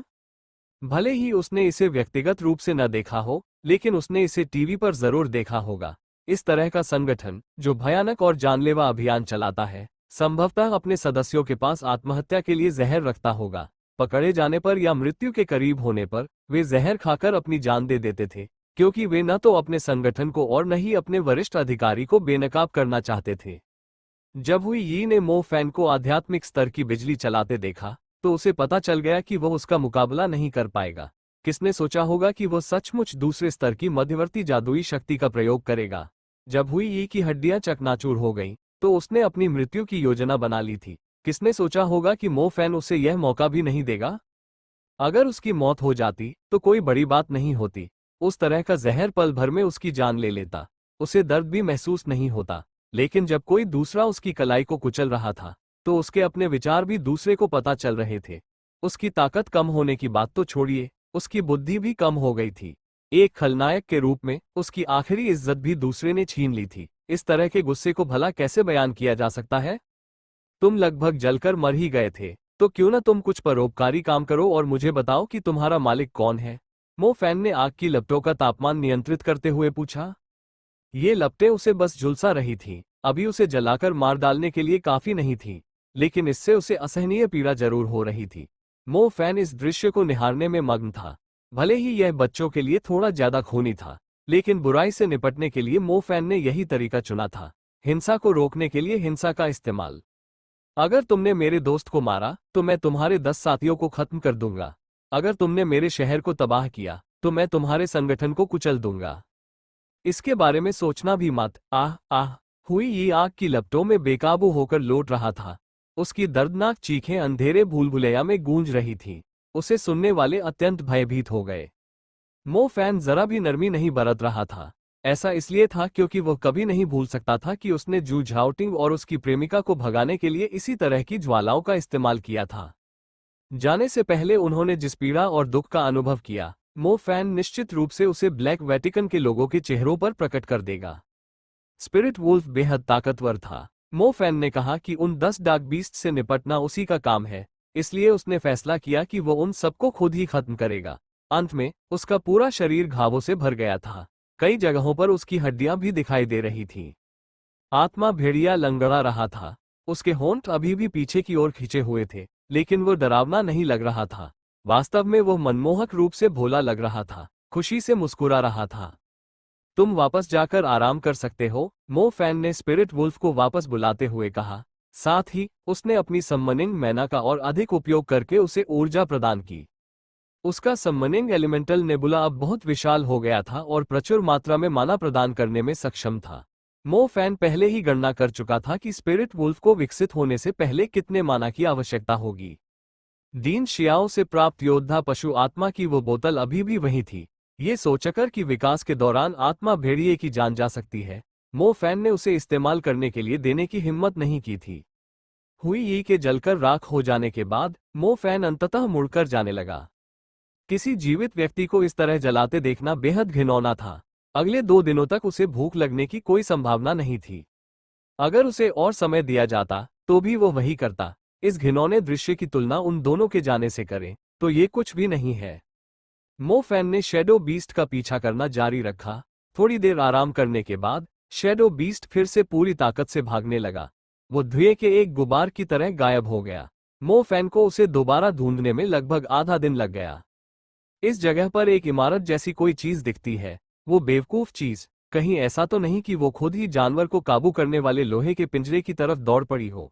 मो फैन अभी भी न्यक्ष शासन के नीचे देख पा रहा था। किसने सोचा होगा कि नन्हे हिरण की तरह दौड़ता हुआ छाया जानवर खुद ही जाल में फंस जाएगा। मो फैन को पूरा यकीन था कि असली मास्टरमाइंड अभी तक सामने नहीं आया है। वो इस खोज को ऐसे ही खत्म नहीं होने दे सकता था, वरना कौन जाने अगली बार जब ब्लैक वेटिकन अपना कदम उठाएगा तो कितने लोग अपनी जान गंवा देंगे। इमारत के सामने तक चलने के बाद मो फैन शैडो बीस्ट को भगाने ही वाला था कि अचानक उसे अपने पीछे कुछ हलचल महसूस हुई। मो फैन ने पीछे मुड़कर देखा तो उसे 5 जाने पहचाने चेहरे दिखाई दिए। दोनों नेता व्यंग्यात्मक मुस्कान बिखेर रहे थे, मानो शिकारी आखिरकार अपने शिकार को पकड़ चुके हों। मो फैन, मैं देखना चाहता हूं कि इस बार तुम कहां भागोगे। लुओ सोंग की मुस्कान इतनी चौड़ी थी कि उसकी चर्बी हिलने लगी। शेन मिंगशियाओ का रूप आकर्षक और संयमित था, हालांकि वो शैतानी मुस्कान भी बिखेर रहा था। उसके हाथों के बीच जादुई ऊर्जा लगातार घट बढ़ रही थी। तुममें वाकई काबिलियत है। तुमने न सिर्फ हमारा शैडो बीस्ट चुराया, बल्कि इतनी बड़ी घटना को अंजाम भी दिया। क्या तुम्हें सच में लगता है कि इस दुनिया में कोई ऐसा नहीं है जो तुम्हें सबक सिखा सके? शेन मिंगशियाओ गुस्से में चिल्लाए। मो फैन ने भौहें चढ़ाकर इन 5 लोगों को देखा। वो उनसे बेवजह झगड़ा शुरू नहीं करना चाहता था, जब तक कि उनमें से कोई ब्लैक वेटिकन का गुर्गा न हो। उसने मान लिया कि ये 5 लोग अमीर परिवारों के आम छात्र और शिष्य थे। ब्लैक वेटिकन के लोगों में शैडो बीस्ट को पकड़ने की इच्छा होने की संभावना न के बराबर थी। मुझे उकसाने की कोशिश मत करो। मो फैन का मूड ठीक नहीं था और उसने गुस्से भरे लहजे में बात की। ओह, तुम्हारा रवैया तो वाकई बड़ा है। मैं देखना चाहता हूं कि तुम में किस तरह की काबिलियत है। शेन मिंगशियाओ खुद अपेक्षाकृत ताकतवर था। उसने मो फैन जैसे देहाती लड़के को अपनी नजरों में नहीं रखा। जैसे ही वे मो फैन पर हमला करने वाले थे, तभी काले कोहरे में से कुछ लोग प्रकट हुए। शेन मिंगशियाओ और लुओ सोंग ने पीछे मुड़कर देखा तो पाया कि वह एक दस्ता था जो संभवतः आसपास के इलाके पर नजर रख रहा था। उन्होंने संभवतः पशु वश में करने वाले लोहे के पिंजरे का प्रवेश द्वार ढूंढ लिया था और वहां डेरा डाल लिया था। उन छात्रों का इंतजार कर रहे थे जिन्होंने छाया जानवर को ढूंढा था और उसे लेकर आने वाले थे। ये तो फू तियानमिंग है। हाँ हाँ हाँ, तुम बिल्कुल सही समय पर आए हो। हम मो फैन को सबक सिखाने वाले हैं।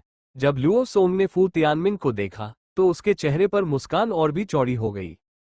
फू तियानमिंग, अगर यह पुराने समय की बात होती तो शायद बहुत कम लोग इस व्यक्ति को जानते, लेकिन जब से महान दानव द्वारा किसी को जान से मारने की अफवाह फैली, तब से हर कोई फू तियानमिंग के बारे में जान गया। ऐसा इसलिए हुआ क्योंकि फू तियानमिंग वही वरिष्ठ थे जिन्हें मो फैन ने लगभग मार ही डाला था। कहा जाता है कि जब मो फैन ने जिया वेनकिंग से पंगा लिया तो उसे सबक सिखाने के लिए बुलाया गया था। भला किसे पता था कि मो फैन के हाथों वह लगभग 2 टुकड़ों में टूट जाएगा। जैसा कि उम्मीद थी, बेहद शालीन और पीली दिखने वाली छोटी सी जिया वेनकिंग भी वहां मौजूद थी। उसने मो फैन को देखते ही पहचान लिया और उसके सजीले चेहरे पर एक व्यंग्यात्मक मुस्कान उभर आए। ये मो फैन, इसने बहुत सारे बुरे काम किए थे। आज इसे यहीं रोका जाएगा। चाहे कुछ भी हो जाए, इसका चेहरा मुंडवा दिया जाएगा। शेन मिंगशियाओ, लुओ सोंग, क्यों ना हम कोई समझौता कर लें। फू तियानमिंग ने उसी उदासीन भाव को बनाए रखते हुए धीरे धीरे बोलना शुरू किया। क्या सौदा? शेन मिंगशियाओ ने पूछा। हमें 3 स्टेप पैगोडा में उतनी दिलचस्पी नहीं है। हमारी दिलचस्पी तो इस शैडो बीस्ट में है। आइए मिलकर मो फैन से निपटे। आपको बस इतना करना है कि हमें शैडो बीस्ट दे दे और हमें उसके पेट में रखी बोतल निकालने दे, फिर उसे स्कूल को सौंप दे, फू तियानमिंग ने कहा। शेन मिंगशियाओ और लुओ सोंग असमंजस में थे। उन्हें समझ नहीं आ रहा था कि फू तियानमिंग के मन में क्या चल रहा है। हालांकि आप चाहे जैसे भी देखें, इसका फायदा उन्हीं को उठाना था। वे न सिर्फ मो फैन को दंडित कर सकते थे, बल्कि इस बार परीक्षा भी जीत सकते थे। भविष्य में मुख्य कैंपस में वे इस तरह की योग्यता के दम पर कुछ प्रतिभाशाली लोगों को आकर्षित कर सकते थे। लुओ सोंग ने फू तियानमिंग और उसके साथियों पर एक नजर डाली और मन ही मन सोचने लगा, ये लोग बड़े अजीब हैं। इन्हें छाया दानव नहीं चाहिए, बल्कि वे उस चीज को चाहते हैं जो छाया दानव के पेट में है। मुझे याद है मो फैन ने अपने गृहनगर के एक झरने के बारे में बताया था जिसे छाया दानव ने खा लिया था। लुओ सोंग, हमारे बीच जो मामला है उस पर हम बाद में बात कर सकते हैं, लेकिन अभी बेहतर होगा कि तुम यहां से चले जाओ। ये लोग ब्लैक वेटिकन के गुर्गे हैं। मो फैन ने ठंडे लहजे में फू तियानमिंग, जिया वेनकिंग और उनके साथियों को घूरा। Black Vatican. लुओ सोंग दंग रह गया और उसने फू तियानमिंग और जिया वेनकिंग की ओर तीखी नजर डाली। बेहद हास्यास्पद। ये तो हद ही है। तो मो फैन, तुम्हें सच में डर का मतलब पता है? क्या तुमने उस दिन नहीं सोचा था जब तुमने मुझे लगभग मार ही डाला था कि एक दिन ऐसा भी आएगा जब जिन लोगों को तुमने नाराज किया है वे सब तुम पर हमला करेंगे? तो फिर तुमने हमें हाथ मिलाने से रोकने के लिए इस तरह का हास्यास्पद तरीका सोचा? फू तियानमिंग ने तुरंत व्यंग्य भरे लहजे में कहा। लुओ सोंग और शेन मिंगशियाओ पहले से ही मो फैन से नाराज थे। इसके अलावा परिवार में कलह और कैंपस में फैली गपशप के बारे में उन्हें अच्छी तरह से पता था। इनमें से किसी का भी संबंध ब्लैक वेटिकन से नहीं था, इसलिए वे इस मामले को ब्लैक वेटिकन से नहीं जोड़ सकते थे। स्वाभाविक रूप से वे ये साबित करने के लिए दृढ़ थे कि मो फैन हताशा में आकर बेतुकी बातें कर रहा है। मो फैन ये भी जानता था कि शेन मिंगशियाओ और लुओ सोंग उस पर विश्वास नहीं करेंगे, इसलिए वह उनका डटकर सामना करने के लिए तैयार था। उनके विरोधियों की संख्या कुछ ज्यादा ही थी। कुल मिलाकर 10 लोग थे और यह माना जा सकता है कि उनमें से प्रत्येक व्यक्ति मध्यवर्ती स्तर के जादू का प्रयोग करने में सक्षम विशेषज्ञ था। इस तथ्य पर बात न ही करें तो बेहतर है कि विभिन्न शक्तिशाली मध्यवर्ती जादुई मंत्रों की बमबारी से निपटना बेहद मुश्किल होगा। यहां तक कि अगर प्राथमिक जादू का प्रयोग भी हो रहा हो, तब भी मो फैन उसका सामना नहीं कर पाएगा। हालांकि वो फिर भी संतुष्ट था। ऐसा इसलिए था क्योंकि फू तियानमिंग के शब्दों ने अभी अभी उसकी पहचान उजागर कर दी थी। पिछली बार उसने उसे लात मारकर नहीं मारा था। ऐसा लग रहा था कि इस बार उसे उसकी खोपड़ी तोड़ देनी होगी। अगर वो गलत नहीं था, तो जिस छात्र का पीछा जू झाओटिंग कर रहा था, वो निश्चित रूप से फू तियानमिंग ही था। चारों तरफ से हमला होना एक बात थी। मो फैन बिल्कुल भी घबराया हुआ नहीं था। अगर यह अतीत की बात होती, तो वह निश्चित रूप से इन 10 मध्यम स्तर के जादूगरों का मुकाबला नहीं कर पाता। लेकिन महान न्यक्ष शासन संरचना के अंतर्गत उसके छाया तत्व की शक्ति में काफी वृद्धि हुई है और उसकी अन्य मौलिक जादुई शक्तियां भी कम नहीं हुई हैं। दूसरी ओर न्यक्ष शासन के तहत उसके विरोधियों की शक्तियां बहुत कम हो जाएंगी। वो उनका सीधे सामना नहीं कर सकता था, लेकिन घेरे में रहकर उनसे लड़ने से उसके जीतने की संभावना बढ़ जाती। मो फैन इसके बारे में और सोचना नहीं चाहता था। वो मुड़ा और पास की इमारत की ओर दौड़ पड़ा। लुओ सोंग, मिंगशियाओ, फू तियानमिंग, जिया वेनकिंग और बाकी लोगों ने कभी सोचा भी नहीं था कि मो फैन में इतनी हिम्मत होगी। वह न सिर्फ भाग गया, बल्कि अजीब तरह से चिल्ला भी रहा था। वे सब उसके पीछे भागने लगे। मो फैन छाया से बचने की शक्ति का उपयोग करते हुए दौड़ रहा था। उसकी गति उनसे कहीं अधिक थी। हालांकि शेन मिंगशियाओ और जिया वेनकिंग दोनों के पास पवन तत्व था। पवन सुरंग का उपयोग करते हुए उनका पीछा करने की गति मो फैन की गति से किसी भी तरह कम नहीं थी। लुओ सोंग और फू तियानमिंग को जादुई उपकरणों से स्पष्ट रूप से मदद मिल रही थी। उनकी गति में मामूली अंतर था। बाकी 6 लोगों में से एक पवन जादूगर भी था और वो बड़े समूह के साथ साथ उनका पीछा कर रहा था। मो फैन इमारत की सीढ़ियों की ओर दौड़ा। जैसे ही वह चढ़ने ही वाला था, अचानक उसके चारों ओर बर्फ जम गई। ठंडी हवा उसकी त्वचा को भेदती हुई महसूस हुई। उसने पीछे मुड़कर देखा तो पाया कि 4-5 मोटी बर्फ की बेड़ियां फुर्तीले अजगरों की तरह उसकी ओर बढ़ रही थीं। बर्फ की बेड़ियों के दूसरे छोर पर लुओ सोंग था, जो ठंडी मुस्कान बिखेर रहा था। लुओ सोंग अभी भी एक पृथ्वी तत्व का जादूगर था। अपने जादुई जूतों और प्राथमिक पृथ्वी जादू के साथ वो मो फैन को पकड़ने वाला पहला व्यक्ति था। चलो देखते हैं कि तुम और कहां भाग सकते हो। बर्फ की मोटी जंजीरों के टकराने के बाद ग्रेनाइट की सीढ़ियों पर एक छेद बन गया। अजीब बात है, वो कहाँ है? अंधेरी भूलभुलैया में लुओ सोंग ने सोचा था कि उसने मो फैन को बर्फ की बेड़ियों से फंसा लिया है। किसने सोचा होगा कि ऊपर भागने के बाद उसे मो फैन की परछाई भी नहीं दिखेगी। वो अंदर भाग गया होगा। जल्दी करो, उसे शैडो बीस्ट को सौंपने मत दो। शेन मिंगशियाओ ने सहज निर्णय लेते हुए पवन सुरंग का उपयोग किया और अंदर की ओर दौड़ पड़ा। लोगों के उस समूह ने वही किया जो वे सबसे अच्छे से करते थे। वे सभी मिलकर उस इमारत में घुस गए जो देखने में पत्थरों के ढेर जैसी लग रही थी। यह इमारत बड़े बड़े पत्थरों से बनी थी।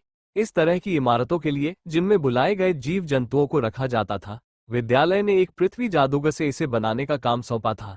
यह इमारत देखने में तो एक बड़ी परियोजना लग रही थी, लेकिन सच तो ये था कि अगर इसे नुकसान भी पहुंचता तो किसी को कोई फर्क नहीं पड़ता। अगर वे इसे दोबारा बनाना चाहते तो उन्हें बस थोड़ी सी मानव शक्ति का इस्तेमाल करना होता। इमारत के सबसे भीतरी हिस्से में एक लोहे का पिंजरा था जो जानवरों को वश में करने के लिए बनाया गया था। इस बार परीक्षा का मुख्य केंद्र यही पिंजरा था। बीस्ट टैमिंग आयरन केज बहुत विशाल था। ये किसी भी तरह से उस स्थान से कमतर नहीं था जहां रूकी प्रतियोगिता आयोजित की गई थी। क्षेत्रफल के हिसाब से इसमें कम से कम एक फुटबॉल मैदान समा सकता था। लोहे का पिंजरा 20 मीटर ऊंचा था और ऐसा प्रतीत होता था कि इसे स्टील की मजबूत छड़ों से बनाया गया था, जिसमें थोड़ी सी जादुई शक्ति का भी प्रयोग किया गया था। कमांडर स्तर से नीचे के जादुई जीवों के लिए इस लोहे के पिंजरे को थोड़े समय में तोड़ना केवल एक सपना ही हो सकता था। यह इमारत भी नाइक्स शासन की महान संरचना के भीतर स्थित थी। हालांकि ये स्पष्ट था कि यह इसके बिल्कुल किनारे पर थी, क्योंकि इस स्थान पर बहुत कम अंधेरा छाया हुआ था। कोहरे ने पूरी खुली छत वाली इमारत को घेर लिया और बड़े जंग लगे लोहे के पिंजरे के चारों ओर भी छा गया। उस लोहे के पिंजरे को देखकर ऐसा लगता था मानो उसकी गहराई में कोई विशालकाय जानवर छिपा हो, जिससे रोंगटे खड़े हो जाते थे।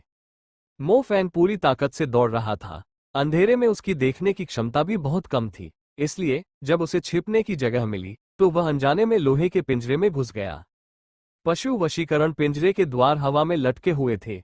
वे पूरी तरह से घने कोहरे से ढके हुए थे और मो फैन को इस बात का एहसास नहीं हुआ कि वह गलती से उस विशाल लोहे के पिंजरे में घुस गया है। क्लैंग! अचानक ऊपर से किसी प्रकार की धातु जमीन पर जोर से गिरी। मो फैन ने पीछे मुड़कर देखा तो पाया कि उसके पीछे 20 मीटर ऊंचा लोहे का दरवाजा था। जैसे ही वो जमीन पर गिरा, उससे एक जोरदार आवाज हुई और जमीन कांप उठी। मो फैन को समझ नहीं आ रहा था कि यह लोहे का दरवाजा नीचे कैसे गिर गया। हालांकि जब आसपास का काला कोहरा धीरे धीरे छटने लगा, तब मो फैन को आखिरकार एहसास हुआ कि वह वास्तव में जानवर को वश में करने वाले लोहे के पिंजरे के अंदर था। इस घने कोहरे में उसकी नजर लगभग 20 मीटर तक ही जा पा रही थी। सच तो यह था कि 20 मीटर की दूरी लोहे के पिंजरे के दूसरे छोर को देखने के लिए काफी नहीं थी। मो फैन पहली बार यहां आया था। उसे कैसे पता चलता कि लोहे का पिंजरा इतना बड़ा होगा? उसने कभी सोचा भी नहीं था कि लोहे के पिंजरे से बाहर निकलने का एकमात्र रास्ता उस विशाल लोहे के दरवाजे से पूरी तरह बंद होगा। पेड़ों के तनों की तरह लोहे की छड़ें अगल बगल खड़ी थीं। दुर्भाग्यवश उनके बीच की जगह इतनी कम थी कि कोई भी उसमें से गुजर नहीं सकता था। लोहे के पिंजरे का ऊपरी भाग लोहे के तारों को समान रूप से व्यवस्थित करके बनाया गया एक गुंबद था। ये गोलाकार प्रतीत होता था। इसका अर्थ ये था कि वह ऊपर से भी नहीं भाग सकता था। मो फैन को और भी ज्यादा हिचक महसूस होने लगी जब उसने देखा कि अन्य तत्वों के कठोर तार चारों ओर लिपटे हुए थे। उनका ताना बाना एक लोहे के जाल में बदल गया, जिसने मो फैन के भागने के सारे विचार पूरी तरह से चकनाचूर कर दिए। आखिर इस लोहे के पिंजरे को किसने बनाया है? ये तो जानवरों को रखने के लिए है, तो फिर इंसान इससे बाहर क्यों नहीं निकल सकते? अचानक धीरे धीरे छटते कोहरे में उसने एक इंसान की आवाज सुनी। हा हा हा, क्या तुम्हें पता है कि तुम अभी कैसे दिख रहे हो? कर्कश और तीखी आवाजों को आमतौर पर भद्दा माना जाता था, लेकिन इस आदमी की आवाज किसी भूत की आवाज जैसी थी। जो भी इसे सुनता उसके रोंगटे खड़े हो जाते। लगता है आप यहाँ काफी देर से इंतजार कर रहे हैं। मो फैन ने लोहे का दरवाजा बंद करने वाले उस रहस्यमय व्यक्ति को ढूंढना शुरू किया। तुम खुद ही जाल में फंस गए। मैंने शैडो बीस्ट को हासिल कर लिया है, इसलिए अब मुझे उम्मीद है कि स्कूल मेरे साथ अब तक के सबसे रोमांचक प्रदर्शन का आनंद उठाएगा। यह आवाज मो फैन के बाईं ओर से आए। मो फैन मुड़ा और उसने महसूस किया कि लोहे के पिंजरे के बाहर सीढ़ियों के पास एक व्यक्ति खड़ा है। उसने एक ऐसा मुखौटा पहन रखा था जिससे उसकी आंखें लगभग ढकी हुई थी और उस पर एक बहुत लंबी लंटें लगी हुई थीं। काली लंटें उसके चेहरे के दूसरे आधे हिस्से को ढके हुए थीं। इस प्रकार आप इस व्यक्ति की केवल दाहिनी आंख ही देख सकते थे। वो आंख पागलपन से भरी हुई थी। तुम कौन हो? मो फैन लोहे के पिंजरे के अंदर खड़ा होकर उस व्यक्ति को घूर रहा था। तुम मुझे पहचानते नहीं, तुम मुझे पहचानते नहीं। एक आंख खोले हुए वह आदमी अचानक हंसने लगा। इस लोहे के पिंजरे में उसकी आवाज विशेष रूप से उदास लग रही थी। तुम्हारी आवाज किसी ताकते हुए कौवे जैसी लगती है, कुछ जानी पहचानी सी लगती है, मो फैन ने जवाब दिया। नाटक करना बंद करो। पिछली बार तुम खुशकिस्मत थे कि मैंने तुम्हें बो सिटी से भागने दिया। इस बार मैं तुम्हें उस समय बच निकलने का पछतावा करवाऊंगा। नकाबपोश आदमी गुर्राया। अगर तुम इस तरह से कहोगे तो मैं समझ जाऊंगा कि तुम कौन हो। सच कहूं तो तुम्हारा चेहरा कोई बड़ी समस्या नहीं है। बस कोरिया जाओ और प्लास्टिक सर्जरी करवा लो। क्या इससे सब ठीक नहीं हो जाएगा? मेरे साथ इस पर इतना समय बर्बाद करने की कोई जरूरत नहीं है। तुम्हारे जैसे व्यक्ति के लिए, जो 10 साल तक किसी के बेटे होने का नाटक करता रहा, प्लास्टिक सर्जरी करवाना तुम्हारी इज्जत को ठेस नहीं पहुंचाएगा। मो फैन ने उसकी आवाज सुनते ही पहचान लिया था कि यह कौन है। हे, बहुत जल्द तुम मेरे सामने घुटने टेककर मुझसे भीख मांगोगे कि मैं तुम्हें पूरी चमड़ी का एक टुकड़ा छोड़ दूं। युआन की आवाज ठंडी थी। युआन, मेरा एक सवाल है, मो फैन ने ठंडी मुस्कान के साथ पूछा। अगर तुम इस मिशन में एक बार फिर नाकाम हो गए तो क्या तुम्हारा सुपीरियर तुम्हारे चेहरे का दूसरा हिस्सा भी बिगाड़ देगा? मो फैन ने धीरे धीरे और सोच समझकर पूछा। मो फैन की ठंडी मुस्कान धीरे धीरे और भी भयावह होती चली गई। युआंग ने कसम खाई कि अगर इस बदमाश ने एक बार फिर चेहरा शब्द का जिक्र किया तो वो उसे जिंदा पकाकर उसकी मांस की दलिया बना देगा। फिर वो उसके प्रियजनों को वो दलिया पीने के लिए मजबूर करेगा। जू झाओटिंग बिल्कुल भी उस मोफान जैसा नहीं था जो मौत को गले लगाना चाहता था। अंततः वह भी गुलाम बन गया और इतनी पीड़ा में था कि उसने मरना ही बेहतर समझा। युआन को मो फैन से बेहद नफरत थी। वो उसे और भी ज्यादा परेशान करेगा। युआंग मो फैन को और अधिक ऑक्सीजन लेते हुए सहन नहीं कर सका। उसने एक अजीब मंत्र का जाप करना शुरू कर दिया। वह जादू दिखने वाले भूरे संगीत सुरों जैसा था। वे युआंग के चारों ओर तैर रहे थे और धीरे धीरे एक भूरे रिबन में बदल गए। रिबन आपस में गुथे हुए थे और जादुई नक्काशी से ढके एक दरवाजे का रूप ले रहे थे। धूसर रंग का दरवाजा धीरे धीरे खुला और एक गहरी हरी रोशनी निकली, जो सीधे विशाल लोहे के पिंजरे के अंदर मौजूद मो फैन पर केंद्रित हो गई। मो फैन देख सकता था कि उसकी आंखों में नफरत भरी हुई थी। जब वो प्राणी आखिरकार धूसर दरवाजे से बाहर निकला, तब मो फैन को आखिरकार पता चला कि वो क्या था।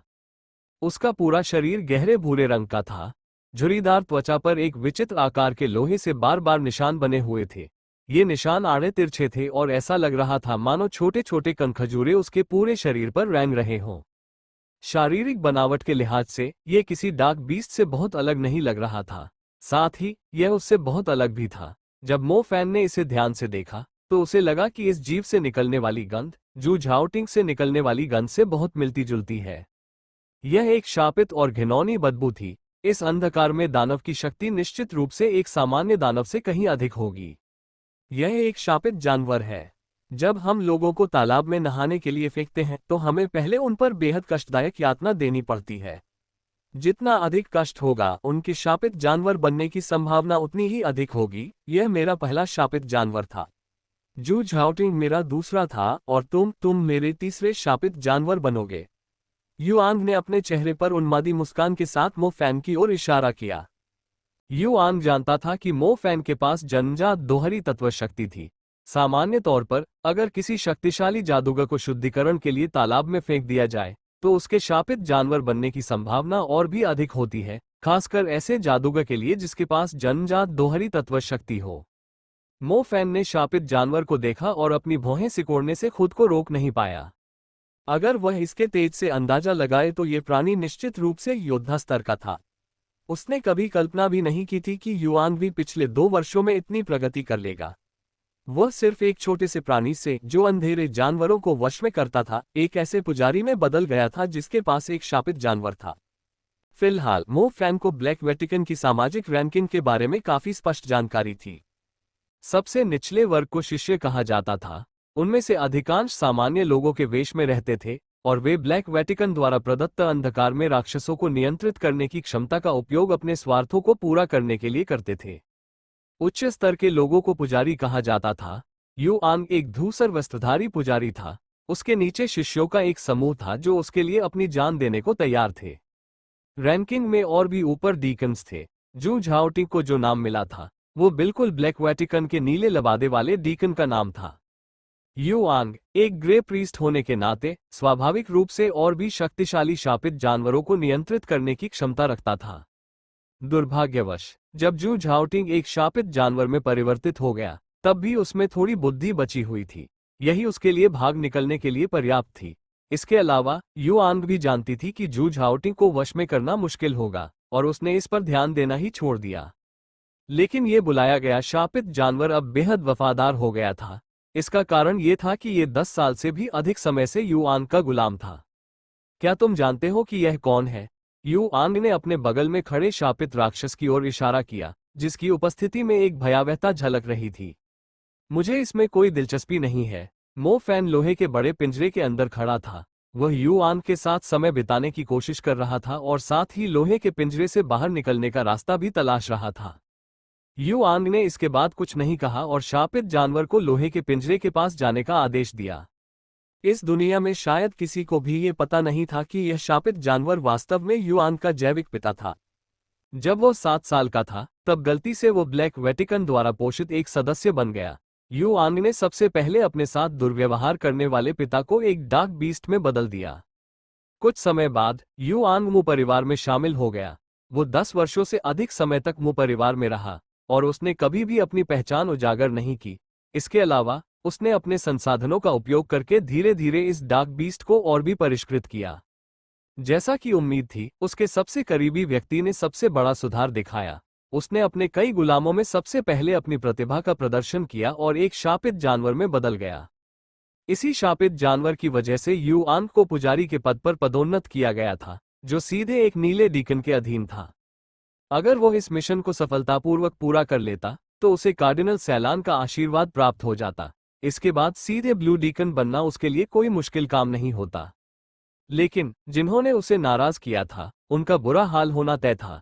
7 साल की उम्र में ही वह अपने पिता को इस प्राणी में बदलने में सक्षम था। तो सोचिए मो फैन के साथ वह क्या करेगा, जिसने उसकी 10 साल की योजना और उसके आधे चेहरे को बर्बाद कर दिया था। उसे मो फैन को इतना दर्द देना था कि वह मरना ही बेहतर समझे।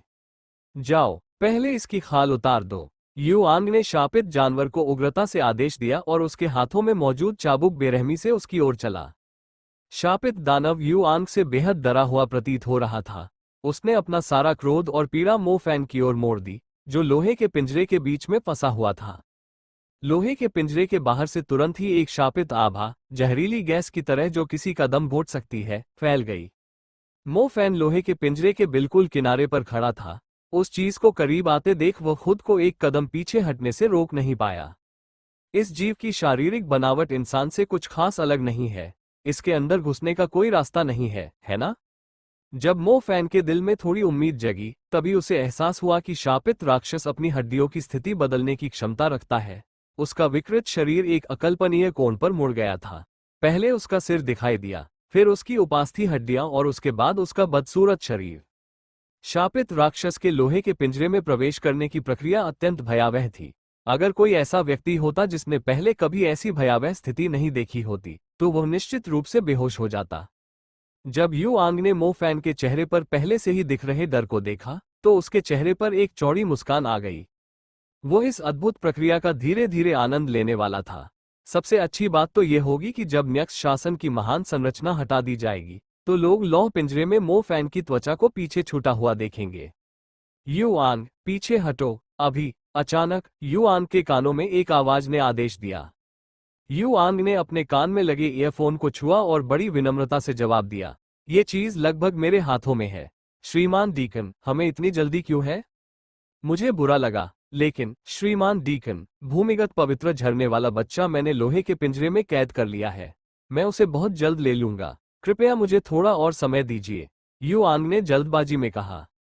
युआंग ने मो फैन को लोहे के पिंजरे में लाने के लिए बहुत मेहनत की थी। अगर उसे यूं ही ऐसे ही जाना पड़े तो युआंग भला कैसे तैयार हो सकता है? सचमुच, डीकन स्पष्ट रूप से हिचकिचा रहा था। यदि वे खाली हाथ लौटते, तो उन्हें निश्चित रूप से सालान द्वारा दंडित किया जाता। लेकिन अगर वे अभी खाली नहीं हुए, तो उसे लगा कि मैजिक कोर्ट के लोग घेरा डाल देंगे। ब्लू डीकन थोड़ा दुविधा में था। श्रीमान डीकन, मैं बहुत जल्द ही भूमिगत पवित्र झरने को प्राप्त कर लूंगा और फिर मैं इसे तुरंत आपको दे दूंगा। युआंग इस अवसर को हाथ से जाने नहीं देना चाहता था। तो मैं थोड़ी देर इंतजार करूंगा, ब्लू डीकन ने अनिच्छा से उत्तर दिया। भूमिगत पवित्र झरने के लिए वो जोखिम उठाने को तैयार था।